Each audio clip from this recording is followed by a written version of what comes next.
Hi ನಮಸ್ತೆ ಎಲ್ಲರಿಗೂ Kannada studio YouTube channel ಸ್ವಾಗತ. ಸೊ ಇಂದಿನ ಸೆಷನಲ್ಲಿ ನಾವೇನು ನೋಡುವ ಅಂತ ಹೇಳಿದ್ರೆ 10th ಆಗಸ್ಟ್ ಸೆಕೆಂಡ್ ಶಿಫ್ಟಲ್ಲಿ ನಡೆದಿರತಕ್ಕಂತಹ RRB ಡಿ ಗ್ರೂಪ್ ಪ್ರಶ್ನೆ ಪತ್ರಿಕೆಯ ಅನಲೈಸಿಸ್ನ ಈ ಒಂದು ಸೆಷನಲ್ಲಿ ನಾವು ಸಂಪೂರ್ಣವಾಗಿ ಡಿಸ್ಕಷನ್ನ ಮಾಡೋಣ, ಸರಿನಾ?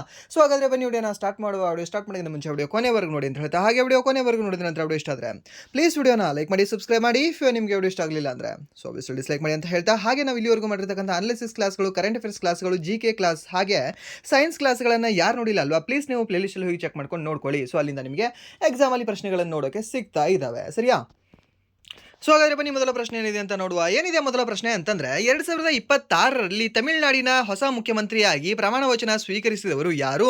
ಅವರು ಯಾವ ರಾಜಕೀಯ ಪಕ್ಷಕ್ಕೆ ಸೇರಿದವರು ಅಂತ ಕೇಳಿದ್ದಾರೆ. ಸೊ ತಮಿಳುನಾಡು ಅಂತಂದ್ರೆ ಯಾರು sir? That is C Joseph Vijay ಅವರು ಅಂತ ಹೇಳ್ತೀವಿ. ಯಾವ ಪಕ್ಷ ಅಂತಂದ್ರೆ TVK, ತಮಿಳ್ ವೆಟ್ರಿ ಕಳಗಂ ಅಂತ ಹೇಳ್ತೀವಿ. ಏನಂತ ಹೇಳ್ತೀವಿ? ತಮಿಳ್ ವೆಟ್ರಿ ಕಳಗಂ ಅಂತ ಹೇಳ್ತೀವಿ. ಸೊ ಇದು ಪಕ್ಷದ ಹೆಸರು ನೆನ್ಪಿಟ್ಕೊಳ್ಳಿ. ಇದು ಯಾವ ವರ್ಷ ಸ್ಥಾಪನೆ ಆಗಿದೆ ಅಂದ್ರೆ 2024ರಲ್ಲಿ ಇದು ಸ್ಥಾಪನೆ ಆಗುತ್ತೆ. 2026ರಲ್ಲಿ ಇವರು CM ಆಗ್ತಾರೆ, ಪದವಿಗೆ ಬರ್ತಾರೆ. ಸೊ ಟೋಟಲಿ ಎಷ್ಟು ಕ್ಷೇತ್ರಗಳನ್ನು ಇವ್ರು ಗೆದ್ದಿದ್ದಾರೆ ಈ ವರ್ಷ ಅಂದರೆ 108 ಮತಕ್ಷೇತ್ರಗಳನ್ನು ಇವ್ರು ಗೆದ್ದಿದ್ದಾರೆ. ಎಷ್ಟು? 108, 108 ಅಂತ ಹೇಳ್ತೀವಿ, the ambulance number. Okay, so ಇದೆಲ್ಲವೂ ಸಹ ನಿಮ್ಗೆ ಗೊತ್ತಿರಬೇಕಾಗುತ್ತೆ. ಆ್ಯಂಡ್ ನೆಕ್ಸ್ಟ್ ಇವರಿಗೆ ಸಪೋರ್ಟ್ ನೀಡಿರ್ತಕ್ಕಂಥ ಒಂದು ಪಕ್ಷ ಯಾವುದು ಅಂದರೆ ಈ ಪಳನಿಸ್ವಾಮಿ ಅವರ AIADMK ಅಂತ ಹೇಳ್ತೀವಿ. ಸೊ ಈ ಪಕ್ಷ ಇವರಿಗೆ ಸಪೋರ್ಟ್ ನೀಡಿದೆ. ಹಾಗೆ ಯಾವುದಂತ ಹೇಳ್ತೀವಿ ಇನ್ನೊಂದು, that is Congress. Okay, Congress ಅವರು ಸಪೋರ್ಟ್ ನೀಡಿದ್ದಾರೆ. ಹಾಗೆ ಸಮ್ ಇಂಡಿಪೆಂಡೆಂಟ್ ಕ್ಯಾಂಡಿಡೇಟ್ ಸಹ ಇವರಿಗೆ ಸಪೋರ್ಟ್ ನೀಡಿದ್ದಾರೆ ಈ ಒಂದು ಮ್ಯಾಜಿಕ್ ನಂಬರ್ ಕ್ಲಿಯರ್ ಮಾಡೋ ಕಾರಣಕ್ಕೆ. ಓಕೆ, ಸೊ ಇವರಿಗೆ ಇನ್ನೂ ಎಷ್ಟು ಬೇಕಾಗಿತ್ತು ಅಂದರೆ 10 ನಂಬರ್ ಬೇಕಾಗಿತ್ತು. ಸೊ 108, ಅಲ್ಲಿ ಮ್ಯಾಜಿಕ್ ನಂಬರ್ ಎಷ್ಟಿದೆ ಅಂದರೆ 118 ಇದೆ. ಎಲ್ಲಿ? ಈ ಒಂದು ತಮಿಳುನಾಡಲ್ಲಿ. ಅದು ಸಹ ನಿಮ್ಗೆ ಗೊತ್ತಿರಲಿ. And next okay, Laureus world sports award 2026ರಲ್ಲಿ sportsman of the year ಪ್ರಶಸ್ತಿಯನ್ನು ಯಾರಿಗೆ ನೀಡಲಾಗಿದೆ ಅಂತ, ಸರಿನಾ? ಸೊ ಇದು ಹೇಳಿ ನನಗೂ ಸಹ ಬೋರ್ ಆಗಿದೆ, ಕೇಳಿ ನಿಮಗೂ ಸಹ ಬೋರ್ ಆಗಿದೆ, ಬಟ್ ಆದರೂ ಸಹ ಹೇಳ್ತೀನಿ, ನೆನ್ಪಿಟ್ಕೊಳ್ಳಿ. ಕಾರ್ಲಸ್ ಅಲ್ಕರಾಜ್ ಅವರು. ಹಾಗೆ ಮಹಿಳೆಯರಲ್ಲಿ ಯಾರು ಅಂದರೆ ಅರೆನಾ ಸಬಲಿಂಕಾ ಅವರು ಅಂತ ಹೇಳ್ತೀವಿ, ಸರಿಯಾ? ಸೊ ಇವರು ನೆನ್ಪಿಟ್ಕೊಳ್ಳಿ. ಹಾಗೆ ಈ ಒಂದು ಲೈಫ್ ಟೈಮ್ ಅಚೀವ್ಮೆಂಟ್ ಯಾರಿಗೆ ನೀಡಲಾಗಿದೆ ಅಂದರೆ ನಾಡಿಯಾ ಅವರಿಗೆ ನೀಡಲಾಗಿದೆ. ಯಾರು ಅಂತ ಹೇಳ್ತೀವಿ? ಒಂದು ನಾಡಿಯಾ ಅವರಿಗೆ. And then come back of the year ಪ್ರಶಸ್ತಿಯನ್ನು ಯಾರಿಗೆ ನೀಡಲಾಗಿದೆ ಅಂದರೆ ಒಂದು ರೋರಿ ಮ್ಯಾಕ್ರಾಲಿ ಅಂತ ಹೇಳ್ತೀವಿ. ಸೊ ಅವರಿಗೆ ನೀಡಲಾಗಿದೆ. And then young player of the award ಯಾರಿಗೆ ನೀಡಲಾಗಿದೆ ಅಂದರೆ ಯಮಾಲ್ ಅವರಿಗೆ ನೀಡಲಾಗಿದೆ. ಓಕೆ, ಸೊ ಸ್ಪೇನ್ ದೇಶದ ಆಟಗಾರರಾಗಿದ್ದಾರೆ ಅವರು. ಸೊ ಇದೆಲ್ಲ ಸಹ ನಿಮಗೆ ಗೊತ್ತಿರಲಿ. ಓಕೆ, ಆ್ಯಂಡ್ ನೆಕ್ಸ್ಟ್ ಪ್ರಶ್ನೆ, ಈ ಒಂದು Laureus world sports award 2026 team of the year ಪ್ರಶಸ್ತಿಯನ್ನು ಯಾರಿಗೆ ನೀಡಲಾಗಿದೆ ಅಂತ, ಯಾರಿಗೆ ಅಂದರೆ ಒಂದು PSG ಅವರಿಗೆ ನೀಡಲಾಗಿದೆ, ಟೀಮ್ ಆಫ್ ದ ಇಯರ್ ಅಂತ ಹೇಳ್ತೀವಿ. ಸೊ ಇದು ಸಹ ನಿಮ್ಗೆ ಗೊತ್ತಿರಲಿ. ಆ್ಯಂಡ್ ನೆಕ್ಸ್ಟ್ ಇದಕ್ಕೆ ಸಂಬಂಧಪಟ್ಟಿರ್ತಕ್ಕಂಥ ಇನ್ಫಾರ್ಮೇಷನ್ಗಳು ಇಲ್ಲಿದ್ದಾವೆ ನೋಡಿ. ಯಂಗ್ ಪ್ಲೇಯರ್ ಯಾರು? ಲಮಿನ್ ಯಮಾಲ್ ಅಂತ ಹೇಳ್ತೀವಿ. ಆ್ಯಂಡ್ ನೆಕ್ಸ್ಟ್ ಒಂದು world action sports man of the year ಯಾರಿಗೆ ನೀಡಲಾಗಿದೆ ಅಂದರೆ ಒಂದು ಕ್ಲೋ ಕಿಮ್ ಅವರಿಗೆ ನೀಡಲಾಗಿದೆ. ಸೊ ಇವರು ಸ್ನೋ ಬೋರ್ಡಿಂಗ್ಗೆ ಸಂಬಂಧಪಟ್ಟಿದ್ದಾರೆ. ಹಾಗೆ ಈ ಒಂದು ಇನ್ಸ್ಪಿರೇಷನ್ ಅವಾರ್ಡ್ ಯಾರಿಗೆ ನೀಡಲಾಗಿದೆ ಅಂದರೆ ಟೋನಿ ಕ್ರೂಸ್ ಅವರಿಗೆ ನೀಡಲಾಗಿದೆ. ಸೊ ಇವರು ಫುಟ್ಬಾಲ್ಗೆ ಸಂಬಂಧಪಟ್ಟಿದ್ದಾರೆ, ಈ ಜರ್ಮನ್ ದೇಶದವರು ಆಗಿದ್ದಾರೆ. ಈ ಒಂದು ಲಾರೆಸ್ ಸ್ಪೋರ್ಟಿಂಗ್ ಇನ್ಸ್ಪಿರೇಷನ್ ಅವಾರ್ಡ್ ಅಂತ ಹೇಳ್ತೇವೆ. ಆ್ಯಂಡ್ ನೆಕ್ಸ್ಟ್ ಮತ್ತೆ ಯಾವ್ದು ಬರುತ್ತೆ ನಿಮಗೆ? ಈ ಒಂದು ಲೈಫ್ ಅಚೀವ್ಮೆಂಟ್ ಅವಾರ್ಡ್. ಸೊ ಇವಾಗಲೇ ಹೇಳಿದ್ದೆ ನಾಡಿಯಾ ಅವರು ಅಂತ. ಆ್ಯಂಡ್ ನೆಕ್ಸ್ಟ್ ಈ ಒಂದು ಲಾರಿಯಸ್ ಸ್ಪೋರ್ಟ್ಸ್ ಫಾರ್ ಗುಡ್ ಅವಾರ್ಡ್ ಅಂತ ಬರುತ್ತೆ. ಸೊ ಇದನ್ನು ಯಾರಿಗೆ ನೀಡಲಾಗಿದೆ ಅಂದರೆ ಒಂದು ಫುಟ್ಬಾಲ್ ಮಾಸ್ ಅವರಿಗೆ ನೀಡಲಾಗಿದೆ, ಸಾಮಾಜಿಕ ಕ್ರೀಡಾ ಉಪಕ್ರಮ ಅಂತಕ್ಕಂಥ ಒಂದು ಸಂಸ್ಥೆಗೆ.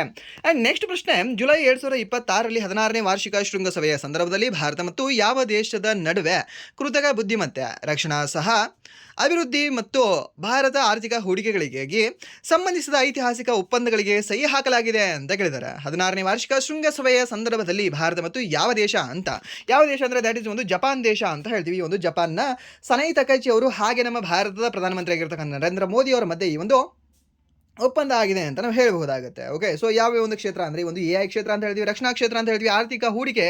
ಸೊ ಈ ಹಲವಾರು ಕ್ಷೇತ್ರಗಳಲ್ಲಿ ಈ ಒಂದು ಒಪ್ಪಂದವನ್ನು ಹಾಕಲಾಗಿದೆ. ಸೊ ಯಾವ ಒಂದು ತಿಂಗಳಲ್ಲಿ? ಜುಲೈ 2026 ಅಂತ ಹೇಳ್ತೀವಿ. ಎಷ್ಟನೇ ಒಂದು ವಾರ್ಷಿಕ ಶೃಂಗಸಭೆ ಆಗಿತ್ತು ಅಂದರೆ ಅದು 16ನೇ ವಾರ್ಷಿಕ ಶೃಂಗಸಭೆ ಆಗಿತ್ತು. ಇದು ನಡೆದಿರ್ತಕ್ಕಂಥದ್ದು ಎಲ್ಲಿ ಅಂದರೆ ನವದೆಹಲಿಯಲ್ಲಿ. ಎಲ್ಲಿ? ನವದೆಹಲಿ, ಸರಿಯಾ? ಸೊ ಇದೆಲ್ಲವೂ ಸಹ ನೀವು ನೆನ್ಪಿಟ್ಕೊಳ್ಳಿ. ಆ್ಯಂಡ್ ಕೆಲವು ಸಮ್ ಅಸ್ಪಿರೆಂಟ್ಸ್ಗಳಿಗೆ ಇದು ಕ್ಲಾಸ್ ಫಾಸ್ಟ್ ಆಗ್ತಾ ಇರುತ್ತೆ. ಸೊ ಪ್ಲೀಸ್ ನೀವು ಯೂಟ್ಯೂಬ್ ಫೀಚರ್ನ ಯೂಸ್ ಮಾಡ್ಕೊಳ್ಳಿ. 0.85x ಅಲ್ಲಿ ನೀವು ಕ್ಲಾಸ್ನ ಸೆಟ್ ಮಾಡ್ಕೊಂಡು ಕೇಳ್ಕೊಳ್ಳಿ. ಸೊ ಅದು ನಿಮಗೆ ನಿಧಾನವಾಗಿ ಕೇಳುತ್ತೆ. ಅದೇ ನೆಕ್ಸ್ಟ್ ಪ್ರಶ್ನೆ, 2026ರಲ್ಲಿ ಛತ್ತೀಸ್ಗಢದ ಬಸ್ತಾರ್ ವಿಭಾಗದಿಂದ ಸಮಾಜ ಸೇವೆ ಮತ್ತು ಮಹಿಳಾ ಅಭ್ಯುದಯ ಕ್ಷೇತ್ರದಲ್ಲಿ ಗಮನಾರ್ಹ ಕೊಡುಗೆಗಾಗಿ ಪದ್ಮಶ್ರೀ ಪ್ರಶಸ್ತಿಯನ್ನು ಯಾರಿಗೆ ನೀಡಲಾಗಿದೆ ಅಂತ ಕೇಳಿದ್ದಾರೆ. ಸೊ ಮೀನ್ಸ್ ಈ ರೀತಿ ಕ್ವಶನ್ ಇವಾಗ ಕೇಳ್ತಿದ್ದಾನೆ, ಡೆಪ್ತಾಗಿ ಬರ್ತಿದ್ದಾನೆ ಅಂತ ಅಂದರೆ ನೀವು ತಿಳ್ಕೊಳ್ಬೇಕಾಗಿರ್ತಕ್ಕಂಥದ್ದೇನು, 131 ಪದ್ಮ ಅವಾರ್ಡ್ಗಳನ್ನು ನೀವು ಓದ್ಕೊಳ್ಬೇಕು. ಸರ್ ಪದ್ಮ ಅವಾರ್ಡ್ಗಳು, ಪದ್ಮಶ್ರೀ ಕೊಟ್ಟಿರೋದು 113 ಜನಕ್ಕೆ ಮಾತ್ರ ಅಲ್ಲ, ನಾನು ಹೇಳ್ತಾ ಇರೋದು ಪದ್ಮ ಅವಾರ್ಡ್ಗಳು ಮೀನ್ಸ್ ಪದ್ಮಶ್ರೀ, ಪದ್ಮಭೂಷಣ, ಪದ್ಮವಿಭೂಷಣ 3 ಸೇರಿ 113 ಕೊಟ್ಟಿದ್ದಾರೆ, 131 ಕೊಟ್ಟಿದ್ದಾರೆ. ಸೊ ಅದರಲ್ಲಿ ಈ 113 ಯಾರಿಗೆ ಕೊಟ್ಟಿದ್ದಾರೆ ಅಂತಂದರೆ ಯಾರಿಗೆ ಪದ್ಮಶ್ರೀಗೆ ಕೊಟ್ಟಿದ್ದಾರೆ. ಓಕೆ, 113 ಪದ್ಮಶ್ರೀ ಪ್ರಶಸ್ತಿ ಕೊಟ್ಟಿದ್ದಾರೆ. ಹಾಗೆ 5 ಈ ಒಂದು ಪದ್ಮವಿಭೂಷಣ ಪ್ರಶಸ್ತಿ ಕೊಟ್ಟಿದ್ದಾರೆ. ಆ್ಯಂಡ್ ದೆನ್ ರಿಮೈನಿಂಗ್ ಮೈನಸ್ ಮಾಡಿ ಅವು ಪದ್ಮಭೂಷಣ ಪ್ರಶಸ್ತಿಯನ್ನು ನೀಡಿರ್ತಾರೆ. ಓಕೆ, ಅದರಲ್ಲಿ ಈ ಟಾಪ್ 5 ನಿಮ್ಗೆ ಗೊತ್ತಿರುತ್ತೆ. ಪದ್ಮವಿಭೂಷಣ ಆ್ಯಂಡ್ ದೆನ್ ಪದ್ಮಭೂಷಣ ಸಹ ನೀವು ನೆನ್ಪಿಟ್ಕೊಳ್ಳೇಬೇಕು. ಆ್ಯಂಡ್ ಮಿಕ್ಕುಳಿದಿರ್ತಕ್ಕಂಥ ಈ ಪದ್ಮಶ್ರೀ ಅವಾರ್ಡ್ಗಳೇನು ಇದಾವಲ್ವಾ, ಸೊ ಇವುಗಳನ್ನು ಕ್ಯಾಟಗರೈಸ್ಡ್ ಮಾಡ್ಕೊಳ್ಳಿ. ಕ್ಯಾಟಗರಿ ಸರ್ ನೀವೇ ಮಾಡ್ಕೊಡಿ, ನಾನು ಮಾಡಿಕೊಡಬಹುದು ನಿಮಗೆ. ಆ್ಯಂಡ್ ನಿಮಗೆ AI ಸಹ ಮಾಡಿಕೊಡಬಹುದು. ಬಟ್ ನನ್ನ ಹೆಲ್ಪು ಬೇಡ ನಿಮಗೆ, AI ಹೆಲ್ಪು ಸಹ ತೊಗೊಳ್ಬೇಡಿ. ಇದು ಒಂದು ವಿಷಯಕ್ಕೆ ಕೇಳಿ ಬೇಕಾದರೆ. ಓಕೆ, ಸೊ ಯಾಕೆ ಅಂತಂದರೆ ನೀವೇ ಏನಾದರೂ ಖುದ್ದಾಗಿ ಅವರು ಯಾವ ಕ್ಷೇತ್ರಕ್ಕೆ ಸಂಬಂಧಪಟ್ಟಿದ್ದಾರೆ ಅಂತ ನೀವು ಬರಿತಾ ಹೋದರೆ 4-5 ಕ್ಷೇತ್ರಗಳು ನಿಮಗೆ ಬರ್ತವೆ. ಆ 4-5 ಕ್ಷೇತ್ರಗಳನ್ನು ಬರ್ಕೊಂಡ್ರೆ ಓಕೆ ಗೊತ್ತಾಗುತ್ತೆ. ಓಕೆ ಇವ್ರಿಗೆ ನೀಡಿದಾರಲ್ಲ, ನಮ್ಮ ರೋಹಿತ್ ಶರ್ಮಾ ಅವ್ರಿಗೆ ನೀಡಲಾಗಿದೆಯಲ್ಲ, ಸವಿತಾ ಪೂನಿ ಅವ್ರಿಗೆ ನೀಡಲಾಗಿದೆಯಲ್ಲ, ಆ್ಯಂಡ್ ನೆಕ್ಸ್ಟ್ ಬಲ್ದೇವ್ ಸಿಂಗ್ ಅವ್ರಿಗೆ ನೀಡಲಾಗಿದೆಯಲ್ಲ, ಮತ್ತು ಯಾರು ಅಂತ ನೋಡ್ತೀವಿ ನಾವು, ದ್ಯಾಟ್ ಈಸ್ ಇವರು ಪ್ರವೀಣ್ ಕುಮಾರ್ ಅವರಿಗೆ ನೀಡಲಾಗಿದೆಯಲ್ಲ. ಸೊ ಯಾರ್ಯಾರು ಇವರೆಲ್ಲ ಸ್ಪೋರ್ಟ್ಸ್ ಮ್ಯಾನ್ಸ್ಗಳು. ಓಕೆ, ಸೊ ಇವರು ಯಾವ್ಯಾವ ರಾಜ್ಯದವರು ಅಂತ ಸಹ ನೀವೇ ಬರ್ಕೊಳ್ಳಿ, ಒಂದು ನೋಟ್ ಮಾಡ್ಕೊಳ್ಳಿ ನೀವು. ಆ ನೋಟ್ ಮಾಡ್ಕೊಂಡಾಗ ಗೊತ್ತಾಗುತ್ತೆ. ಓಕೆ ಈ ರಾಜ್ಯದವ್ರು ಇದ್ದಾರಲ್ಲ, ಈ ರಾಜ್ಯದವ್ರಿಗೆ ಇಷ್ಟೇ ಜನ ಕೊಟ್ಟಿದೆಯಾ, ಈ ರಾಜ್ಯದವ್ರಿಗೆ ಇಷ್ಟು ಜನ ಕೊಟ್ಟಿದೆಯಾ.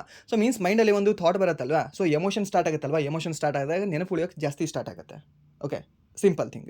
ಸೊ ಅದಕ್ಕೆ ಬರ್ಕೊಂಡು ಲಾಸ್ಟ್ ಇವಾಗ ನೆಕ್ಸ್ಟ್ ಯಾರ್ದು ಎಕ್ಸಾಮ್ ಇದೆ ಅಲ್ವಾ, ಒಂದ್ಸರಿ ಮಾಡಿ, ಏನಿಲ್ಲ ಒಂದು ಅರ್ಧ ಗಂಟೆ ಟೈಮ್ ತೊಗೊಳುತ್ತೆ ಅಷ್ಟೇ. ಅರ್ಧ ಗಂಟೆಲಿ ನಿಮಗೆ 2-3 ಕ್ವಶನ್ ಬಂತು ಅಂದರೆ ಲಕ್ಕಲ್ವಾ, ಚೆನ್ನಾಗಲ್ವಾ. ಓಕೆ, ಸೊ ಇಲ್ಲಿ ಯಾರಿಗೆ ನೀಡಲಾಗಿದೆ ಅಂತ, ಯಾರಿಗೆ ಅಂದರೆ ಒಂದು ಬುದರಿ ತಾತಿಯವರಿಗೆ ನೀಡಲಾಗಿದೆ. ಓಕೆ, ಸೊ ಒಂದು ಬುದರಿ ತಾತಿಯವರಿಗೆ ಪದ್ಮಶ್ರೀ ಪ್ರಶಸ್ತಿ ನೀಡಿ ಗೌರವಿಸಲಾಗಿದೆ. ಸೊ ಇವರು ಯಾವ ರಾಜ್ಯದವರು ಅಂತಂದರೆ ಒಂದು ಛತ್ತೀಸ್ಗಢ ರಾಜ್ಯದವರು ಅಂತ ಹೇಳ್ತೀವಿ. ಆ್ಯಂಡ್ ನೆಕ್ಸ್ಟ್ ಈ ಒಂದು 2026ರಲ್ಲಿ ಛತ್ತೀಸ್ಗಢದ ಯಾವ ವೈದ್ಯರು ವೈದ್ಯಕೀಯ ಕ್ಷೇತ್ರದಲ್ಲಿ ನಿಸ್ವಾರ್ಥ ಕೊಡುಗೆಗಾಗಿ ಪದ್ಮಶ್ರೀ ಪ್ರಶಸ್ತಿಯಿಂದ ಸನ್ಮಾನಿತರಾಗಿದ್ದಾರೆ ಅಂತ ಕೇಳಿದಾನೆ. ಯಾರ್ಯಾರಿಗೆ ನೀಡಲಾಗಿದೆ ಅಂದರೆ ಒಂದು ರಾಮಚಂದ್ರ ಅವರಿಗೆ, ಹಾಗೆ ಸುನೀತಾ ಅವರಿಗೆ.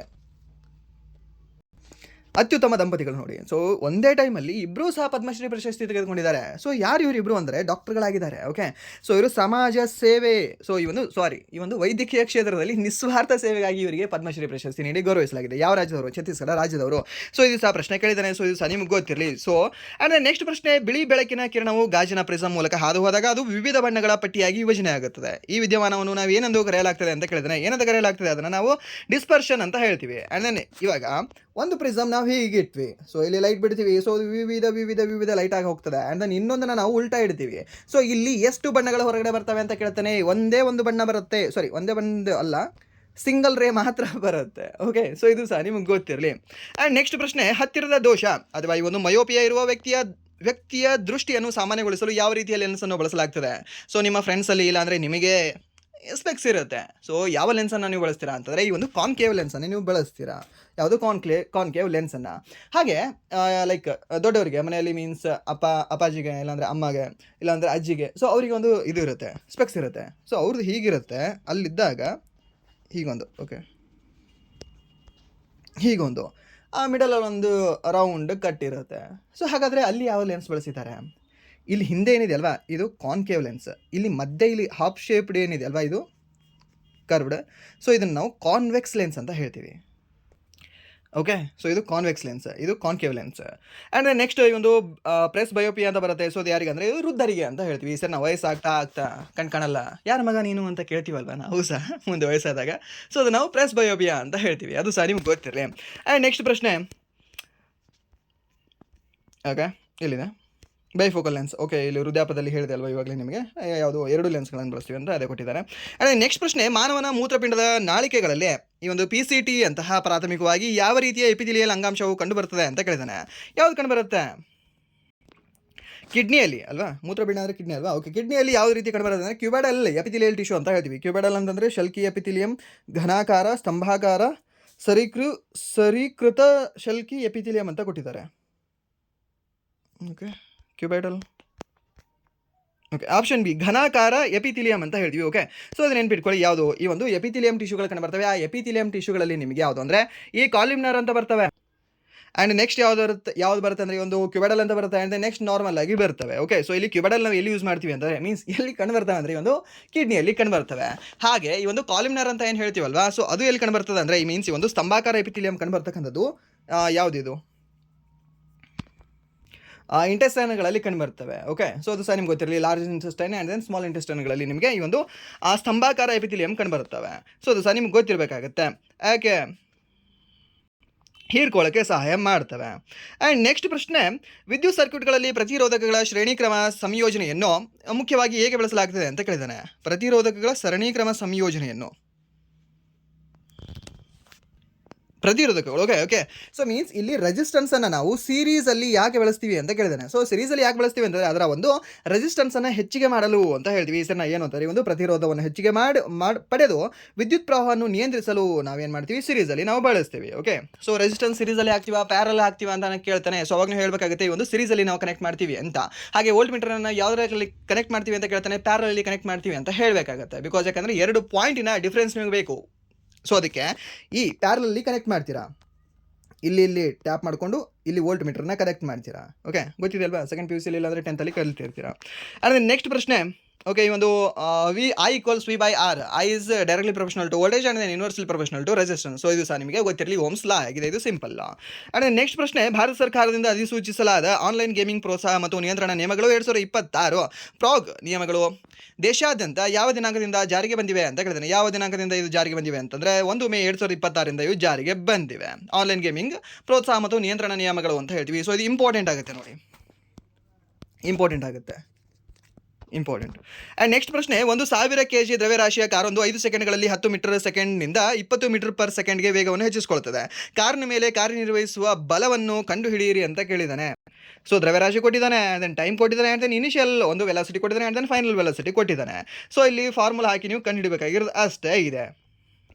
ಸೊ ಏನಿದೆ, ದ್ರವ್ಯರಾಶಿ 1000 kg ಇದೆ, ಆರಂಭಿಕ ವೇಗ ಮೀನ್ಸ್ ಒಂದು initial velocity 10 metre per second ಇದೆ, final velocity 20 metre per second ಇದೆ, ಆ್ಯಂಡ್ ದೆನ್ ಟೈಮ್ ಎಷ್ಟಿದೆ ಅಂದರೆ 5 ಸೆಕೆಂಡ್ ನಿಮಗೆ ಕೊಟ್ಟಿದ್ದಾನೆ.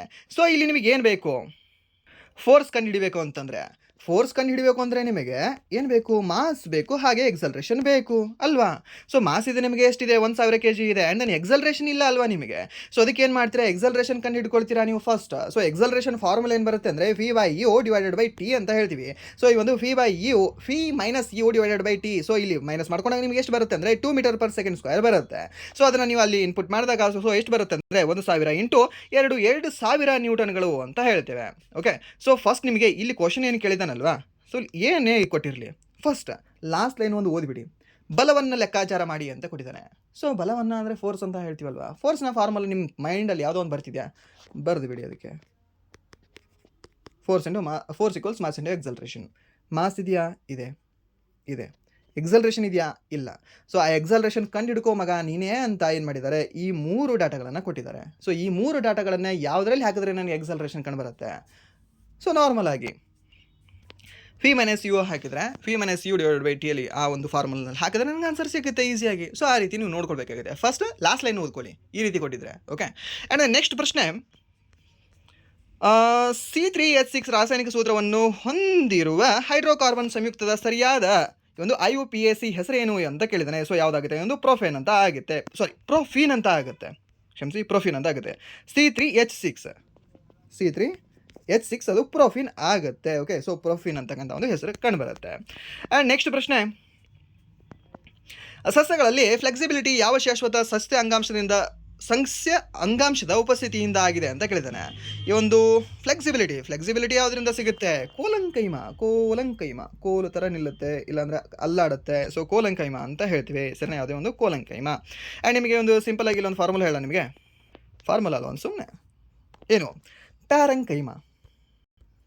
P for parenchyma, P for photosynthesis. So means ಆಹಾರಕ್ಕೇನೋ ಸಂಬಂಧಪಟ್ಟಿದೆ ಇದು ಅಂತ ನೆನ್ಪಿಟ್ಕೊಳ್ಳಿ. ಆಹಾರಕ್ಕೆ, ಊಟಕ್ಕೆ, ಸಸ್ಯಗಳ ಊಟಕ್ಕೆ. ಓಕೆ. ಸೊ ಮೀನ್ಸ್ ಅದರ ಸ್ಟೋರೇಜ್ಗೆ ಆಗಿರಲಿ, ಅದು ಇದು ವಗೇರ ಒಟ್ಟಿನಲ್ಲಿ ಊಟಕ್ಕೆ ಸಂಬಂಧಪಟ್ಟಿದೆ ಅಂತ. ಕೋಲಂಕೈಮ ಕೋಲ್ ಥರ ಫ್ಲೆಕ್ಸಿಬಲ್ ಆಗಿ ಇರದೆ, ಪೋಲ್ ಥರ ಸದೃಢವಾಗಿರದೆ, ಅದು ಫ್ಲೆಕ್ಸಿಬಲ್ ಇರುತ್ತೆ. ಹೀಗೆ ಬಾಗುತ್ತೆ. So means flexible. ಸೊ ಕೋಲು ಹೇಗಿರುತ್ತಲ್ವ, ಆ ಕೋಲ್ ರೀತಿ ನಿಲ್ಲಕ್ಕೆ, ಮಾಡೋಕ್ಕೆ, ಆ ಒಂದು ದೃಢತೆ, ಫ್ಲೆಕ್ಸಿಬಿಲಿಟಿ ಎಲ್ಲವನ್ನೂ ಸಹ ನೀಡೋದು ಯಾವುದಂದರೆ ಕೋಲಂಕೈಮ ಅಂತ ನೆನ್ಪಿಟ್ಕೊಳ್ಳಿ. ಆ್ಯಂಡ್ ಸ್ಲೀರಂಕೈಮ ಅಂದರೆ ಏನು, ಡೆಡ್ ಸೆಲ್ ಅಂತ ಹೇಳ್ತೀವಿ. Dead cell. ಇವಾಗ ತೆಂಗಿನಕಾಯಿ ಇದೆ ಅಲ್ವಾ, ಆ ತೆಂಗಿನಕಾಯಿ ಮೇಲಿನ ಸಿಪ್ಪೆ ಅಂತ ಹೇಳ್ತೀರಾ. ಸೊ ಅದನ್ನು ಏನೇನು ಹೇಳ್ತೀರಾ ನಿಮ್ಮ ಲೋಕಲ್ ಭಾಷೆಗಳಲ್ಲಿ, ಸೊ ಅದನ್ನು ಸಿಪ್ಪೆ ಅಂತ ನಾವು ಹೇಳ್ಬೋದು ಮೇಲಿಂದ. ಸೊ ಅದು ಡೆಡ್ ಸೆಲ್ ಅಲ್ವಾ. ಅದಕ್ಕೆ ನೀವೇನಾದರೂ ಚುಚ್ಚಿದ್ರೆ ಅದರಿಂದ ಫ್ಲೂಯಿಡ್ ಥರ ಏನೋ ಬರಲ್ಲ ಅಲ್ವಾ. ಸೊ ಮೀನ್ಸ್ ಅದು ಡೆಡ್ ಸೆಲ್ ಆಗಿದೆ ಇವಾಗ. ಸೊ ಅದು ಪ್ರೊಟೆಕ್ಟಿಂಗ್ ಲೇಯರ್ ಥರ ಆಗಿದೆ ಇವಾಗ ಮೇಲೆ ಅದನ್ನು. ಸೊ ಅದರಲ್ಲಿ ಯಾವುದು ಕಂಡುಬರುತ್ತೆ ಅಂದರೆ ಈ ಒಂದು ಸ್ಲೀರಂಕೈಮ ಕಂಡುಬರುತ್ತೆ. ಹೇಗಿದೆ ನೆನ್ಪಿಟ್ಕೊಳ್ಳಿ ಅಂತಂದರೆ, ಇವಾಗ ದೇವಸ್ಥಾನಕ್ಕೆ ಟ್ರೆಡಿಷ್ನಲ್ ವೇರ್ಸಲ್ಲಿ ಹುಡುಗಿರು ಹೇಗೆ ಹೋಗ್ತೀರಾ ನೀವು, ಸ್ಯಾರಿ ಹಾಕೊಂಡು ಹೋಗ್ತೀರಾ. ಓಕೆ. ಸ್ಯಾರಿ ಹಾಕೊಂಡು ಕೈಯಲ್ಲಿ ತೆಂಗಿನಕಾಯಿ ಇಟ್ಕೊಂಡು ಹೋಗ್ತೀರಾ ತಾನೇ ದೇವಸ್ಥಾನಕ್ಕೆ. ಸೊ ಶ್ರಾವಣ ಆರಂಭವಾಗಿದೆ. ಸೊ ಹೋಗಿರ್ತೀರಾ ಎಸ್ಟರ್ಡೇ ಅಮಾವಾಸ್ಯೆ ಇತ್ತಲ್ವಾ. ಸೊ ಸೀರೆ ಹಾಕೊಂಡು ಹೋಗ್ತೀರಾ. ಸೀರೆ ಹಾಕೊಂಡು ನೀವೇನು ತೊಗೊಂಡು ಹೋಗ್ತೀರಾ ಅಂದರೆ ತೆಂಗಿನಕಾಯಿ ತೊಗೊಂಡು ಹೋಗ್ತೀರಾ. ಆ ತೆಂಗಿನಕಾಯಿ ಯಾವುದರಿಂದ ಮಾಡಲ್ಪಟ್ಟಿರುತ್ತೆ ಅಂದರೆ ಈ ಒಂದು ಶ್ರೀರಂಗೈಮದಿಂದ ಮಾಡಲ್ಪಟ್ಟಿರುತ್ತೆ. ಓಕೆ. ಶ್ರೀರಂಗೈಮ ಸೀರೆ. ಸೊ ಲೈಕ್ ದಟ್ ಆ ರೀತಿ ಲಿಂಕ್ ಮಾಡ್ಕೊಳ್ಳಿ. ಆ್ಯಂಡ್ ನೆಕ್ಸ್ಟ್ ಈ ಒಂದು ಝೈಲಮ್ ಅಂತಂದರೆ ಒಂದು ಜಲವನ್ನು ಟ್ರಾನ್ಸ್ಫರ್ ಮಾಡೋದು ಅಂತ ನೆನ್ಪಿಟ್ಕೊಳ್ಳಿ. ಆ್ಯಂಡ್ ನೆಕ್ಸ್ಟ್ ಪ್ರಶ್ನೆ ಒಂದು ರಸಾಯನಶಾಸ್ತ್ರದ ಪ್ರಕಾರ ಈ ಒಂದು ಐಸೋಬಾರ್ಸ್ ಸಂಯುಕ್ತಗಳು ಪರಮಾಣುವಿನಲ್ಲಿ ಯಾವ ಪ್ರಮಾಣವು ಯಾವಾಗಲೂ ಸಮನಾಗಿರ್ತದೆ ಅಂತ ಕೇಳಿದಾನೆ. ಐಸೋಬಾರ್ಸ್ ಅಂದರೆ ಒತ್ತಡ ಸಮನಾಗಿರ್ತದೆ. ಒತ್ತಡ ಮೀನ್ಸ್ ದ್ರವ್ಯರಾಶಿಯ ಸಂಖ್ಯೆ. ಬಾರ್ ಅಂದರೆ ಅದು ಒತ್ತಡನೇ ಬಂದ್ಬಿಡುತ್ತೆ. ಓಕೆ. ಸೊ ಇದು ದ್ರವ್ಯರಾಶಿಯ ಸಂಖ್ಯೆ ಆಲ್ವೇಸ್ ಈಕ್ವಲ್ ಆಗಿರುತ್ತೆ. ಏನಂತ ಹೇಳ್ತೀವಿ ದ್ರವ್ಯರಾಶಿಯ ಸಂಖ್ಯೆ ಅಂತಂದರೆ ಪ್ರೋಟಾನ್ ಪ್ಲಸ್ ನ್ಯೂಟ್ರಾನ್ಗಳು ಅಂತ ಹೇಳ್ತೇವೆ. Okay. Mass number. And next ಪ್ರಶ್ನೆ, ಮಾನವನ ಮೆದುಳಿನ ಯಾವ ಭಾಗವು ಆಲೋಚನೆ, ಬುದ್ಧಿಮತ್ತೆ, ಸ್ಮರಣೆ ಮತ್ತು ತರ್ಕಕ್ಕೆ ಪ್ರಾಥಮಿಕವಾಗಿ ಕಾರಣವಾಗಿದೆ ಅಂತ ಕೇಳಿದ್ರೆ ಯಾವುದು ಕಾರಣವಾಗಿದೆ? ಸೆರೆಬೆಲಮ್ ಅಥವಾ ಸೆರೆಬ್ರಮ್. ಯಾವುದು ಅಂದರೆ ಒಂದು ಸೆರೆಬ್ರಮ್ ಅಂತ ಹೇಳ್ತೀವಿ. ಸೆರೆಬ್ರಮ್ ಏನಿದೆ ಅಲ್ವಾ, ಚಿಂತೆ ಮಾಡೋಕ್ಕೆ, ಯೋಚನೆ ಮಾಡೋಕ್ಕೆ, ಮುಂದೆ ಏನು ಮಾಡಬೇಕು ಅಂತ ಅದನ್ನು ಥಿಂಕ್ ಮಾಡೋಕ್ಕೆ ಎಲ್ಲದಕ್ಕೂ ಸಹ ಈ ಒಂದು ಸೆರೆಬ್ರಮ್ ಕಾರಣವಾಗಿರುತ್ತೆ. ಓಕೆ. ಸೊ ನಮ್ಮ ಹುಟ್ಟಿಗೆ ಕಾರಣ ಬ್ರಹ್ಮ. ಸೊ ನಮ್ಮ ಯೋಚನೆಗಳಿಗೆ ಕಾರಣ ಈ ಒಂದು ಸೆರೆಬ್ರಹ್ಮ. ಓಕೆ. ಅದು ಸೆರೆಬ್ರಮ್ ಅಂತ ಹೇಳ್ತೀವಿ. ಆ್ಯಂಡ್ ನೆಕ್ಸ್ಟ್ ಪ್ರಶ್ನೆ, ಇದು ಎಲ್ಲಿ ಕಂಡುಬರುತ್ತೆ ಅಂದರೆ ಫೋರ್ ಬ್ರೈನಲ್ಲಿ ಕಂಡುಬರುತ್ತೆ. ಅದು ಸಹ ನಿಮ್ಗೆ ಗೊತ್ತಿರಲಿ. ಆ್ಯಂಡ್ ನೆಕ್ಸ್ಟ್ ಈ ಒಂದು ನಮ್ಮ ದೇಹ ಅಲ್ಲಾಡುತ್ತಲ್ವ ಬಾಡಿಲಿ ಗೋವಾ ಜ್ಯೂಸ್ ಬಿದ್ದಾಗ. ಓಕೆ. ಸೊ ಆ ಒಂದು ಅಲ್ಲಾಡೋದಕ್ಕೆ ಆ್ಯಂಡ್ ನಮ್ಮ ದೇಹದ ಸಮತೋಲನವನ್ನು ಕಾಪಾಡ್ಕೊಳ್ಳೋಕ್ಕೆ ಆ್ಯಂಡ್ ದೆನ್ ಆ ಒಂದು ಸಮತೋಲನ ಕೆಟ್ಟ ಹೋಗೋಕ್ಕೆ ಕಾರಣ ಯಾವುದು ಅಂದರೆ ಒಂದು ಸೆರೆಬೆಲ್ಲಮ್ ಅಂತ ಹೇಳ್ತೀವಿ. ಸೆರೆಬೆಲ್ಲಮ್. ಇವಾಗ ನೀವು ಒಳಗಡೆ ಹಾಕಿದವ್ರು ನೋಡಿ, ನೀವು ಒಳಗಡೆ ಭಗವಂತ ಹೋದ ಅಂತಂದರೆ ಅವ್ರ ರೋಡ್ ಇಷ್ಟಿರುತ್ತೆ, ಹೀಗೆ ಹೋಗಲ್ಲ, ಹೀಗೆ ಹೋಗ್ತಿರ್ತಾರೆ. ಕಾರಣ ಏನು? ಅವರ ಸೆರೆಬೆಲ್ಲಮ್ ಏನಿದೆ ಅಲ್ವಾ ಅದು ವರ್ಕ್ ಮಾಡಲ್ಲ. ಅವಾಗ ಫುಲ್ ಲೂಸ್ ಆಗಿಬಿಟ್ಟಿರುತ್ತೆ ಅದು ಸಹ. ಓಕೆ. ಹಾಕಿ ಇವ್ರು ಲೂಸ್ ಆಗಿರ್ತಾರೆ, ಬಟ್ ಹಾಕಿದ ನಂತರ ಈ ಸೆರೆಬೆಲ್ಲಮ್ ಲೂಸ್ ಆಗ್ತದೆ. ಸೊ ಅದಕ್ಕೆ ಅವ್ರ ಬಾಡಿ ಮೇಲೆ ಕಂಟ್ರೋಲ್ ಇರಲ್ಲ. ಓಕೆ. ಸೊ ನಿಮ್ಗೆ ಗೊತ್ತಿರಲಿ ಯಾಕೆ ಒಂದು ಕುಡಿದ ವ್ಯಕ್ತಿ ಹೀಗೀಗೆ ಓಡಾಡ್ತಾನೆ ಅಂತ ಕೇಳ್ತಾನೆ. ಎಕ್ಸಾಮಲ್ಲಿ ಇದೇ ರೀತಿ ಕೇಳ್ತಾನೆ. ಅವಾಗ ನೀವು ಹೇಳಬೇಕಾಗುತ್ತೆ ಸೆರೆಬೆಲ್ ಅವ್ರ ಹತ್ರ ಕಂಟ್ರೋಲ್ ಇರಲ್ಲ ಅಂತ. ಆ್ಯಂಡ್ ನೆಕ್ಸ್ಟ್ ಈ ಒಂದು ನಮ್ಮ ದೇಹದಲ್ಲಿ ಬಿ ಪಿ ಇದೆ ಅಲ್ವಾ. So B P, blood pressure, ಲಾಲಾರಸ ಸ್ರವಿಸ್ತದಲ್ವಾ. ಆ್ಯಂಡ್ ನೆಕ್ಸ್ಟ್ ಈ ಒಂದು ವಾಂತಿ ಆಗ್ತದಲ್ವಾ. ಸೊ ಈ ರೀತಿ ಎಲ್ಲ ಅನೈಚ್ಛಿಕ ಕ್ರಿಯೆಗಳು. ಅನೈಚ್ಛಿಕ ಕ್ರಿಯೆ ಅಂದರೆ ಏನು? ಇವಾಗ ನೋಡಿ, ನನ್ನ ಕೈಯಲ್ಲಿ ಹೀಗಿದೆ. ಇವಾಗ ನಾನು ಇಲ್ಲಿ ಹೀಗೆ ಬರೀಬೇಕು ಅಂತಂದರೆ ಓಕೆ ಬರಿತಿದ್ದೀನಿ, ಮೀನ್ಸ್ ನನ್ನ ಇಚ್ಛೆ ಬರ್ತಿದೆ, ನಾನು ಹೀಗೆ ಬರಿತಿದ್ದೀನಿ, ಮೀನ್ಸ್ ಇದು ಐಚ್ಛಿಕ ಅಂತ ಹೇಳ್ತೀವಿ, ವ್ಯಾಲೆಂಟರಿ ಅಂತ ಹೇಳ್ತೀವಿ. ಆ್ಯಂಡ್ ನನ್ನ ಬ್ಲಡ್ಗೆ ನಾನು ಹೈ ಆಗು ಲೋ ಆಗ ಅಂತ ಹೇಳಿದ್ರೆ ಅದು ಹೈ ಆಗುತ್ತಾ ಲೋ ಆಗುತ್ತಾ? ಆಗಲ್ಲ. ಸೊ ಮೀನ್ಸ್ ಅದು ಅನೈಚ್ಛಿಕ ಅಂತ ಹೇಳ್ತೀವಿ. ಲಾಲಾರಸ ಸ್ರವಿಸು ಸಹ ಅನೈಚ್ಛಿಕ ಅಂತ ಹೇಳ್ತೀವಿ. ವಾಂತಿ ಬರೋದು ಏನು ಬಾ ಅಂದರೆ ಹೋಗಿ ಬರುತ್ತಾ? ಬರಲ್ಲ. ಸೊ ಅದು ಅನೈಚ್ಛಿಕ ಅಂತ ಹೇಳ್ತೀವಿ. ಸೊ ಇದನ್ನು ಎಲ್ಲವನ್ನೂ ಸಹ ಕಂಟ್ರೋಲ್ ಮಾಡಿದೆ ಅಂದರೆ ಮೆಡುಲ್ಲಾ ಆಬ್ಲಾಂಗೇಟ. ಸೊ ನೆಕ್ಸ್ಟ್ ಶಿಫ್ಟಲ್ಲಿ ಫಿಕ್ಸ್ ಕೇಳ್ತಾನೆ. ಸೊ ಇದನ್ನು ನೆನ್ಪಿಟ್ಕೊಳ್ಳಿ, ಯಾವುದು ಮೆಡುಲ್ಲಾ ಆಬ್ಲಾಂಗೇಟ ಅಂತ ಹೇಳ್ತೀವಿ. ಆ್ಯಂಡ್ ನೆಕ್ಸ್ಟ್ ಈ ಒಂದು ಹೈಪೋಥಲಾಮಸ್ ಅಂದರೆ ಏನಂತ ಹೇಳ್ತೀವಿ? ನಮ್ಮ ದೇಹದ ಒಂದು ಹಸಿವನ್ನು, ಬಾಯಾರಿಕೆಯನ್ನು, ದೇಹದ ಉಷ್ಣತೆಯನ್ನು ಮತ್ತು ಭಾವನೆಗಳನ್ನು ನಿಯಂತ್ರಣ ಮಾಡುತ್ತೆ. ಯಾವುದು? ಹೈಪೋಥಲಾಮಸ್. ಓಕೆ. ಸೊ ಇದು ಇಂಪಾರ್ಟೆಂಟ್ ಆಗುತ್ತೆ. ನಾರ್ಮಲಾಗಿ ಸೆರೆಬ್ರಮ್ ಅಂತ ಆಗೋ ಚಾನ್ಸಸ್ ಸ್ವಲ್ಪ ಇರುತ್ತೆ, ಯಾವುದು ಭಾವನೆಗಳು ಒಂದಾಗ. ಬಟ್ ಹೈಪೋಥಲಾಮಸ್ ಇದಕ್ಕೆ correct answer, exact answer. Okay. So ಹಸಿವಾದಾಗ ಒಂದೊಂದ್ಸರಿ ನೆನ್ಪಿಟ್ಕೊಳ್ಳಿ ಏನಂದರೆ ಹೈಪೋಥಲಾಮಸ್ ಹೇಳ್ತಾ ಇದ್ದೇನೋ ನನಗೆ. ಆ್ಯಂಡ್ ನಿಮ್ಮ ದೇಹದ ಒಂದು ಉಷ್ಣತೆ ಹೈ ಹೋದಾಗ ಮತ್ತೆ ಕಡಿಮೆ ಮಾಡುತ್ತೆ, ಕಡಿಮೆ ಇದ್ದಾಗ ಮತ್ತೆ ಹೈ ಮಾಡುತ್ತೆ. ಸೊ ಇದು ಯಾವುದು? ಹೈಪೋಥಲಾಮಸ್ ಅಂತ. ಬಾರಿಕೆ ಆದ ಒಂದ್ಸರಿ ಯೋಚನೆ ಮಾಡಿ ಹೈಪೋಥಲಾಮಸ್ ಅಂತ. ಸೊ ನೆನಪುಳಿತದೆ ಭಾವನೆಗಳು. ಬೇರೆ ಏನಾದರೂ ನಿಮ್ಮ ಮನಸ್ಸಲ್ಲಿ ಬಂತು ಅಂದರೆ ಆವಾಗಲೂ ಸಹ ಥಿಂಕ್ ಮಾಡಿ ಹೈಪೋಥಲಾಮಸ್ ಇದೆಲ್ಲ ಮಾಡಿಸ್ತಿದೆ ನನಗೆ ಅಂತ. ಸೊ ನೆನಪುಳಿತದೆ. ಆ್ಯಂಡ್ ನೆಕ್ಸ್ಟ್ ಒಂದು ಮೆದುಳನ್ನು ರಕ್ಷಿಸಲು ಒಂದು ಫ್ಲೂಯಿಡ್ ಕಂಡುಬರುತ್ತೆ. ಆ ಫ್ಲೂಯಿಡ್ ಯಾವುದು ಅಂತ ಕೇಳ್ತಾನೆ. ಅದನ್ನು ನಾವು ಸೆರೆಬ್ರೋ ಸ್ಪೈನಲ್ ಫ್ಲೂಯಿಡ್ ಅಂತ ಹೇಳ್ತೀವಿ. ಸೆರೆಬ್ರೋ ಸ್ಪೈನಲ್ ಫ್ಲೂಯಿಡ್ ಏನಿದೆ ಅಲ್ವಾ. ಸೊ ಇದು CSF ಫ್ಲೂಯಿಡ್ ಅಂತ ಹೇಳ್ತೀವಿ, ಅದು ಕಂಡುಬರುತ್ತೆ. ಆ್ಯಂಡ್ ನೆಕ್ಸ್ಟ್ ಕ್ರೇನಿಯಮ್ ಅಂತಕ್ಕಂತಹ ಒಂದು ಏನಂತ ಹೇಳ್ತೀವಿ, ಸ್ಕಲ್ ಅದೇನಿದೆ ಅಲ್ವಾ, ಮೂಳೆ, ಅದು ಸಹ ಕಂಡುಬರುತ್ತೆ. ಸೊ ನಮ್ಮ ಒಂದು ಮೆದುಳನ್ನು ರಕ್ಷಣೆ ಮಾಡೋಕ್ಕೆ. ಆ್ಯಂಡ್ ನೆಕ್ಸ್ಟ್ ಪ್ರಶ್ನೆ, ಮೆದುಳು ಮತ್ತು ಬೆನ್ನುಹುರಿಯಿಂದ ವಿದ್ಯುತ್ ಸಂಕೇತಗಳನ್ನು ಸ್ನಾಯುಗಳಿಗೆ ರವಾನಿಸಿ ಅವುಗಳ ನಡುವೆ ಕಾರ್ಯಾತ್ಮಕ ಸಂಪರ್ಕವನ್ನು ಸ್ಥಾಪಿಸುವುದು ಯಾವುದು ಅಂತ ಕೇಳಿದ್ದಾನೆ. ಯಾವುದು ಸ್ಥಾಪಿಸ್ತದೆ? ಯಾವುದಂದರೆ ಒಂದು ಮೋಟಾರ್ ನರ್ವ್ಸ್ ಅಂತ ಹೇಳ್ತೀವಿ, ಪ್ರೇರಕ ನರಗಳು ಅಂತ ಹೇಳ್ತೀವಿ. ಸೊ ಇದು ಮಾಡ್ತೇವೆ ಇವೆಲ್ಲವೂ ಸಹ. ಆ್ಯಂಡ್ ನೆಕ್ಸ್ಟ್ ಬೀಜಗಳನ್ನು ಹೊಂದಿರದೆ ಆದರೆ ಸಾಗಾಣಿಕೆಗಾಗಿ ಝೈಲಮ್ ಮತ್ತು ಫ್ಲೋಯಮ್ ಅನ್ನು ಹೊಂದಿರುವ ಸಸ್ಯವನ್ನು ಯಾವ ಗುಂಪಿನಲ್ಲಿ ವರ್ಗೀಕರಿಸುತ್ತಾರೆ ಅಂತ ಕೇಳಿದ್ದಾನೆ. ಬೀಜಗಳನ್ನು ಹೊಂದಿಲ್ಲ ಅಂತ, ಬಟ್ ಝೈಲಮ್ ಮತ್ತು ಫ್ಲೋಯಮ್ ಹೊಂದಿರುವ ಸಸ್ಯಗಳನ್ನು ಯಾವ ಗುಂಪಿನಲ್ಲಿ ಸೇರಿಸ್ತೀರಾ ಅಂತ. ಯಾವುದು ಅಂದರೆ ಒಂದು ಜಿಮ್ನೋಸ್ಪರ್ಮ್ ಅಂತ ಟೆರಿಡೋಫೈಟಾ. ಓಕೆ. ಟೆರಿಡೋಫೈಟಾನೇ, ಇದನ್ನು ನೆನ್ಪಿಟ್ಕೊಳ್ಳಿ. ಇದನ್ನು ನಾನು ಮತ್ತೊಂದು ಸರಿ ಕ್ಲಾರಿಫಿಕೇಷನ್ ಕೊಡ್ತೀನಿ ನಿಮಗೆ. ಓಕೆ. ಟೆರಿಡೋಫೈಟಾ. ಓಕೆ. ಬೀಜಗಳನ್ನು ಉತ್ಪಾದಿಸದ ಆದರೆ ನೀರು ಮತ್ತು ಆಹಾರದ ಸಾಗಣೆಗಾಗಿ ಝೈಲಮ್ ಮತ್ತು ಫ್ಲೋಯಮ್ ಅಂತಹ ನಾಳೀಯ ಅಂಗಾಂಶಗಳನ್ನು ಹೊಂದಿರುವ ಸಸ್ಯಗಳನ್ನು ಸಸ್ಯ ಸಾಮ್ರಾಜ್ಯದ ಟೆರಿಡೋಫೈಟಾ ಗುಂಪಿನಲ್ಲಿ ಇರಿಸಲಾಗ್ತದೆ. ಇವುಗಳನ್ನು ಭೂಮಿಯ ಮೊದಲ ನಾಳೀಯ ಸಸ್ಯಗಳೆಂದು ಸಹ ಕರೆಯಲಾಗ್ತದೆ. ಓಕೆ. ಇದನ್ನು ಸ್ವಲ್ಪ ನೋಡ್ಕೊಳ್ಳಿ, ಇದು ನಾನು ನಿಮಗೆ ಹೇಳಿರ್ತೇನೆ. ಟೆರಿಡೋಫೈಟ. ಆ್ಯಂಡ್ ನೆಕ್ಸ್ಟ್ ಪ್ರಶ್ನೆ, ನೀರಿನ ನಿರಪೇಕ್ಷ ವಕ್ರೀಭವನ ಸೂಚ್ಯಂಕ 1.33 ಆಗಿದೆ. ಭೌತಶಾಸ್ತ್ರದ ಪ್ರಕಾರ ಈ ಹೇಳಿಕೆಯ ಅರ್ಥವೇನು ಅಂತ ಕೇಳಿದ್ದಾನೆ, ಸರಿನಾ. ಸೊ ಏನು ಈ ಒಂದು ವಕ್ರೀಭವನ ಸೂಚ್ಯಂಕದ ಅರ್ಥ ಏನಂತಂದರೆ, ಈ ನಿರ್ವಾತದಲ್ಲಿ ಬೆಳಕಿನ ವೇಗ ಏನಿದೆ ಅಲ್ವಾ, ಅದು ನೀರಿನಲ್ಲಿ ಬೆಳಕಿನ ವೇಗದ 1.33 ಪಟ್ಟು ಆಗಿರುತ್ತೆ ನಿರ್ವಾತದಲ್ಲಿ. ಓಕೆ, ಸೊ ಇದನ್ನು ನಾವೇನಂತ ಹೇಳ್ತೀವಿ, ನೀರಿನ ನಿರಪೇಕ್ಷ ವಕ್ರೀಭವನ ಅಂತ ಹೇಳ್ತೇವೆ. ಆ್ಯಂಡ್ ನೆಕ್ಸ್ಟ್ ಪ್ರಶ್ನೆ, ಓಕೆ, ಇದನ್ನು ನೆನ್ಪಿಟ್ಕೊಳ್ಳಿ, ನೀರಿನ ವಕ್ರೀಭವನ ಸೂಚ್ಯಂಕ ಜಸ್ಟ್ ನಿಮಗೆ ಇಷ್ಟೇ ಕೇಳ್ತಾನೆ, ಯಾಕೆ ಏನು ಅಂತ ಅದೆಲ್ಲ ಕೇಳಲ್ಲ, ಜಸ್ಟ್ ಸುಮ್ಮನೆ ಸಹ ನಿಮಗೆ ಕೇಳ್ತಾನೆ ನೀರಿನ ವಕ್ರೀಭವನ ಸೂಚ್ಯಂಕ ಎಷ್ಟು, ಡೈಮಂಡ್ನ ವಕ್ರೀಭವನ ಸೂಚ್ಯಂಕ ಎಷ್ಟು. ಸೊ ಈ ರೀತಿ ಕೇಳಿದಾಗ ನಿಮಗೆ ಹೇಳಬೇಕಾಗುತ್ತೆ. ಓಕೆ, ಸೊ ಎಷ್ಟು ಅಂದರೆ 1.33 ಆಗಿದೆ. ಆ್ಯಂಡ್ ನೆಕ್ಸ್ಟ್ ಪ್ರಶ್ನೆ, ಕೃಷಿ ಮಣ್ಣಿನ ನೈಸರ್ಗಿಕ ಫಲವತ್ತತೆಯನ್ನು ದೀರ್ಘಕಾಲದವರೆಗೆ ಹೆಚ್ಚಿಸಲು ಮತ್ತು ಕಾಪಾಡಿಕೊಳ್ಳಲು ಈ ಕೆಳಗಿನ ಯಾವ ವಿಧಾನವನ್ನು ಅತ್ಯುತ್ತಮವೆಂದು ಪರಿಗಣಿಸಲಾಗುತ್ತದೆ ಅಂತ ಕೇಳಿದ್ದಾನೆ. ಹೆಸರನ್ನ ಯಾವುದು ಅಂದರೆ ಒಂದು ಆಪ್ಷನ್ ಬಿ, ಸಾವಯವ ಗೊಬ್ಬರ ಮತ್ತು ಕಾಂಪೋಸ್ಟನ್ನು ಬಳಸುವುದು ಅಂತ ಹೇಳ್ತೀವಿ. ಆ್ಯಂಡ್ ನೆಕ್ಸ್ಟ್ ಪ್ರಶ್ನೆ, ಕಲ್ಲಿದ್ದಲು ರಚನೆ ಹಂತಗಳು, ಗುಣಮಟ್ಟ ಮತ್ತು ಕಾರ್ಬನ್ ಪ್ರಮಾಣದ ಹೆಚ್ಚುತ್ತಿರುವ ಕ್ರಮದ ಆಧಾರದ ಮೇಲೆ ಸರಿಯಾದ ಅನುಕ್ರಮವನ್ನು ಬರೆಯಿರಿ ಅಂತ ಹೇಳಿದ್ದಾನೆ, ಸರಿನಾ. ಸೊ ಅತಿ ಕಡಿಮೆ ನಿಮಗೆ ಯಾವುದಾಗುತ್ತೆ, ಸೊ ನಾವೇನಂತ ಓದ್ತೀವಿ ಅತಿ ಹೆಚ್ಚಿಗೆ ಅಂಥ್ರಸೈಟ್ ಬಿಟುಮಿನಸ್ ಲಿಗ್ನೈಟ್ ಪೀಟ್ ಅಂತ ಹೇಳ್ತೀವಿ. ಅಂಥ್ರಸೈಟ್ ಬಿಟುಮಿನಸ್ ಲಿಗ್ನೈಟ್ ಪೀಟ್. ಸೊ ಉಲ್ಟಾ ಬಂದರೆ ಇದು ಆಗುತ್ತೆ, ಆಪ್ಷನ್ ಬಿ ಸರಿ ಉತ್ತರ ಆಗುತ್ತೆ. ಅಂಥ್ರಸೈಟ್ ಬಿಟುಮಿನಸ್ ಲಿಗ್ನೈಟ್ ಪೀಟ್, ಅದನ್ನು ಅಂಥ್ರಸೈಟ್ ಬಿಟುಮಿನಸ್ ಲಿಗ್ನೈಟ್ ಪೀಟ್ ಇವೆಲ್ಲ ಯಾವುದ್ರದ್ದು ಅಂತಂದರೆ ಈ ಒಂದು ಕಲ್ಲಿದ್ದಲಿನ ವಿಧಗಳು ಅಂತ ಹೇಳ್ತೀವಿ, ಸರಿನಾ, ಟೈಪ್ಸ್ ಆಫ್ ಅಂತ ಹೇಳ್ತೀವಿ. ಸೊ ಎಲ್ಲವೂ ಸಹ ನಿಮ್ಗೆ ಗೊತ್ತಿರಲಿ. ಪೀಟಲ್ಲಿ ಎಷ್ಟು ಕಂಡು ಬರುತ್ತೆ ನಿಮಗೆ 40% ಕಂಡು ಬರುತ್ತೆ, 40% ಕಡಿಮೆ. ಹಾಗೆ ಲಿಗ್ನೈಟಲ್ಲಿ ನಿಮಗೆ 40ರಿಂದ 55% ನಿಮಗೆ ಕಂಡು ಬರುತ್ತೆ ಕಲ್ಲಿದ್ದಲು. ಹಾಗೆ ಈ ಒಂದು ಬಿಟುಮಿನಸ್ ನಿಮಗೆ ಎಷ್ಟು ಪರ್ಸೆಂಟ್ ಕಂಡು ಬರುತ್ತೆ ಅಂದರೆ 60ರಿಂದ 80% ಕಂಡು ಬರುತ್ತೆ. ಹಾಗೆ ಒಂದು ಆಂಥ್ರಸೈಟ್ ಏನಿದೆ ಅಲ್ವಾ, ಅದರಲ್ಲಿ 85ರಿಂದ 90% ನಿಮಗೆ ಕಂಡು ಬರುತ್ತೆ. ಓಕೆ, ಸೊ ಅದು ಅತ್ಯಂತ ಉತ್ತಮ ಯಾವುದು ಅಂದರೆ ಈ ಆಂಥ್ರಸೈಟ್. ಆ್ಯಂಡ್ ಇದು ಯಾವ ಬಣ್ಣದಲ್ಲಿ ಇರುತ್ತೆ, ಕಪ್ಪು ಬಣ್ಣದಲ್ಲಿ ಇರುತ್ತೆ. ಆ್ಯಂಡ್ ಕೋಕನ್ನು ತಯಾರಿಸಲು ಯಾವುದನ್ನು ಬಳಸಲಾಗ್ತದೆ ಅಂತ ಕೇಳ್ತಾನೆ, ಬಿಟುಮನಸ್ಸನ್ನು ನಾವು ಬಳಸ್ತೀವಿ. ಯಾವುದನ್ನು, ಕೋಕ್ ತಯಾರಿಸಲು. ಇದು ಸಹ ನಿಮಗೆ ಗೊತ್ತಿರಲಿ. ಆ್ಯಂಡ್ ನೆಕ್ಸ್ಟ್ ನಿಮಗೆ ಇನ್ನೊಂದು ಏನು ಕೇಳ್ಬೋದು ಅಂತಂದರೆ, ಇನ್ನೊಂದು ಬಣ್ಣದಲ್ಲಿ ಇರಬಹುದಲ್ವ, ಇನ್ನೊಂದು ಬಣ್ಣ ಕೇಳ್ತಾನೆ. ಓಕೆ, ಇಲ್ಲಿದೆ ನೋಡಿ, ಕಂದು ಕಲ್ಲಿದ್ದಲು. ಓಕೆ, ಕಂದು ಕಲ್ಲಿದ್ದಲು ಅಂತ ಯಾವುದನ್ನು ಹೇಳ್ತೀವಿ ಅಂತ ಕೇಳ್ತಾನೆ, ಅವಾಗ ನಾವು ಲಿಗ್ನೈಟ್ ಅಂತ ಹೇಳಬೇಕಾಗುತ್ತೆ, ಸರಿನಾ. ಕಪ್ಪು ಅಂತಂದಾಗ ಅದನ್ನು ಆಂಥ್ರಸೈಟ್ ಅಂತ ಹೇಳ್ತೀವಿ. ಹಾಗೆ ಒಂದು ಕಂದು ಅಂತ ಬಂದಾಗ ಲಿಗ್ನೈಟ್ ಅಂತ ಹೇಳಬೇಕಾಗುತ್ತೆ. ಓಕೆ, ಸೊ ಎರಡು ಸಹ ನಿಮ್ಗೆ ಗೊತ್ತಿರಲಿ. ಆ್ಯಂಡ್ ನಮ್ಮ ಭಾರತದಲ್ಲಿ ಅತಿ ಹೆಚ್ಚು ಯಾವುದು ಸಿಗುತ್ತೆ ಅಂದರೆ ಒಂದು ಬಿಟುಮಿನಸ್ ಸಹ ಸಿಗ್ತದೆ.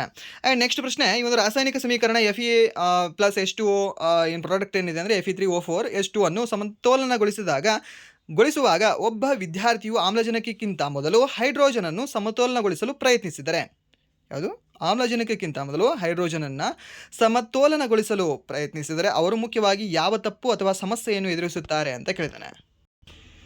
ಯಾವುದನ್ನು ಸಮಸ್ಯೆ ಎದುರಿಸ್ತಾರೆ, ಆಲ್ರೆಡಿ ಅವು ಎರಡೂ ಸಹ ಈಕ್ವಲ್ ಇದಾವಲ್ಲ ನೋಡಿ, ಇಲ್ಲಿ ಎಷ್ಟು ಎರಡಿದೆ, ಅಲ್ಲಿ ಎಷ್ಟಿದ್ದಾವೆ, ಎರಡಿದ್ದಾವೆ. ಸೊ ಮೀನ್ಸ್ ಆಲ್ರೆಡಿ ಅವು ಈಕ್ವಲ್ ಆಗಿರುತ್ತೆ ಅಂತ ಹೇಳ್ತೀವಿ. ಈಗಾಗಲೇ ಸಮತೋಲನಗೊಂಡ ಹೈಡ್ರೋಜನ್ ಗುಣಾಂಕವನ್ನು ಪದೇ ಪದೇ ಬದಲಾಯಿಸಬೇಕಾಗ್ತದೆ. ಸೊ ಇದರಿಂದ ಗೊಂದಲ ಮತ್ತು ಸಮಯ ವ್ಯರ್ಥ ಆಗ್ತದೆ ಅಷ್ಟೇ. ಓಕೆ, ಸಮತೋಲನಗೊಂಡಿದ್ದಾವೆ ಅವು ಅದಕ್ಕೆ. ಆ್ಯಂಡ್ ನೆಕ್ಸ್ಟ್ ಪ್ರಶ್ನೆ, ಚಲಿಸುತ್ತಿರುವ ವಸ್ತುವಿನ ವೇಗ ವಿ ಮತ್ತು ಟಿ ಗ್ರಾಫ್ ತ್ರಿಕೋನಾಕೃತಿಯನ್ನು ರಚಿಸಿದರೆ ಅಲ್ಲಿ ವೇಗವು ಮೊದಲು ಸಮಯದೊಂದಿಗೆ ರೇಖೀಯವಾಗಿ ಹೆಚ್ಚುತ್ತದೆ, ನಂತರ ರೇಖೀಯವಾಗಿ ಕಡಿಮೆ ಆಗ್ತದೆ. ವಸ್ತುವಿನ ತ್ವರಣೆಯ ಬಗ್ಗೆ ಯಾವ ತೀರ್ಮಾನವನ್ನು ತೆಗೆದುಕೊಳ್ಳಬಹುದು ಅಂತ ಕೇಳಿದ್ದಾನೆ. ಪ್ರತಿ ಶಿಫ್ಟಲ್ಲಿ ನಿಮಗೆ ಈ ವೆಲಾಸಿಟಿ ಟೈಮ್ದು ಎಕ್ಸಲರೇಷನ್ದು ಗ್ರಾಫ್ ಮೇಲೆ ನಿಮಗೆ ಕ್ವಶನ್ ಕೇಳ್ತಿದ್ದಾನೆ. ಇದ್ರ ಮೇಲೆ ಏನಿಲ್ಲ, ಒಂದು 4 ಕ್ವಶನ್ಗಳನ್ನು ಸಾಲ್ವ್ ಮಾಡಿ. ಓಕೆ, ಸೊ 4 ಕ್ವಶನ್ಗಳನ್ನು ಸಾಲ್ವ್ ಮಾಡಿದ್ರೆ ನಿಮ್ಗೆ ಈಸಿಯಾಗಿ ಗೊತ್ತಾಗುತ್ತೆ ಯಾವುದು ಹೇಳಿಕೆ ಏನು ಅಂತ. ಓಕೆ, ಸೊ ಇದಕ್ಕೆ ಆಪ್ಷನ್ ಬಿ ಸರಿಯಾದ ಉತ್ತರ ಆಗುತ್ತೆ. ವಸ್ತುವು ಮೊದಲು ಸ್ಥಿರ ತ್ವರಣೆಯೊಂದಿಗೆ ಧನಾತ್ಮಕದೊಂದಿಗೆ ಮತ್ತು ನಂತರ ಈ ಒಂದು ಋಣಾತ್ಮಕ ತ್ವರಣೆಯೊಂದಿಗೆ ಚಲಿಸ್ತದೆ ಅಂತ ಹೇಳ್ತೀವಿ. ಆ್ಯಂಡ್ ನೆಕ್ಸ್ಟ್ ಪ್ರಶ್ನೆ, ಭಾರತ ಸರ್ಕಾರವು ಇತ್ತೀಚೆಗೆ ಅನುಮೋದಿಸಿದ ಹೊಸ ರಾಷ್ಟ್ರೀಯ ಕ್ರೀಡಾ ನೀತಿ 2025 ಯಾವ ಹಿಂದಿನ ಕ್ರೀಡಾ ನೀತಿಯ ಮಾರ್ಪಡಿಸಿದ ಆವೃತ್ತಿಯಾಗಿದೆ, ಇದನ್ನು ಪ್ರತಿಸ್ಥಾಪಿಸಿದೆ ಅಂತ ಕೇಳಿದ್ದಾನೆ. ಹೆಸರನ್ನ ಯಾವ ಒಂದು ಕ್ರೀಡಾ ನೀತಿ ಇತ್ತು ಇದಕ್ಕಿಂತ ಮುಂಚೆ, 2025ಕ್ಕಿಂತ ಮುಂಚೆ 2001ರ ಕ್ರೀಡಾ ನೀತಿ ಅಂತ ಹೇಳ್ತೇವೆ. ಓಕೆ, ಆ್ಯಂಡ್ ನೆಕ್ಸ್ಟ್ ಪ್ರಶ್ನೆ, ಒಂದು ಸಾಲ್ವೆ ಪ್ರಕ್ರಿಯೆಯಲ್ಲಿ ಬೇಕಿಂಗ್ ಸೋಡಾ ತಯಾರಿಕೆಯಲ್ಲಿ ಸೋಡಿಯಂ ಹೈಡ್ರೋಜನ್ ಕಾರ್ಬೊನೇಟನ್ನು ಅವಕ್ಷೇಪಿಸಲು ಅಮೋನಿಯಾ ಮತ್ತು ನೀರಿನ ಸಂತೃಪ ದ್ರಾವಣದ ಮೂಲಕ ಮುಖ್ಯವಾಗಿ ಯಾವ ಅನಿಲವನ್ನು ಹಾಯಿಸಲಾಗ್ತದೆ ಅಂತ ಕೇಳ್ತಾನೆ. ಯಾವುದೇ ಒಂದು ಸಾಲ್ವೆ ಪ್ರಕ್ರಿಯೆಯಲ್ಲಿ ಯಾವುದನ್ನು ಹಾಯಿಸಲಾಗ್ತದೆ, ಈ ಒಂದು CO2 ಅನ್ನು ಹಾಯಿಸಲಾಗ್ತದೆ. ಆ್ಯಂಡ್ ನೆಕ್ಸ್ಟ್ ಪ್ರಶ್ನೆ, 2026ರ ಪ್ರತಿಷ್ಠಿತ ಸುಭಾಷ್ ಚಂದ್ರ ಬೋಸ್ ಆಪದ ಪ್ರಬಂಧನ ಪುರಸ್ಕಾರ ವ್ಯಕ್ತಿಗತ ವರ್ಗದಲ್ಲಿ ಯಾರನ್ನು ಸನ್ಮಾನಿಸಲಾಗಿದೆ ಅಂದರೆ ದ್ಯಾಟ್ ಈಸ್ ಒಂದು ಕರ್ನಲ್ ಸೀತಾ ಅಶೋಕ್ ಶೆಲ್ಕೆ ಅವರು ಅಂತ ಹೇಳ್ತೀವಿ. ಆ್ಯಂಡ್ ನೆಕ್ಸ್ಟ್, ಈ ಒಂದು ರಾಜ್ಯ ಯಾವುದು ಅಂತ ಕೇಳ್ತಾನೆ ನಿಮಗೆ. ಓಕೆ, ಇಂಡಿವಿಜುವಲ್ ಕೊಡ್ತಾನೆ, ಹಾಗೆ ಒಂದು ರಾಜ್ಯಕ್ಕೆ ಸಹ ಕೊಡ್ತಾನೆ ಇದನ್ನು. ಸೊ ರಾಜ್ಯ ಅಂತ ಕೇಳಿದ್ರೆ ಈ ಒಂದು NDMA state disaster management authority ಸಿಕ್ಕಿಂಗೆ ನೀಡಲಾಗಿದೆ. ಹಾಗೆ ಇಂಡಿವಿಜುವಲ್ ಅಂತ ಕೇಳಿದಾಗ ಈ ಒಂದು ಸೀತಾ ಅವರಿಗೆ ನೀಡಲಾಗಿದೆ ಅಂತ ಹೇಳ್ತೀವಿ.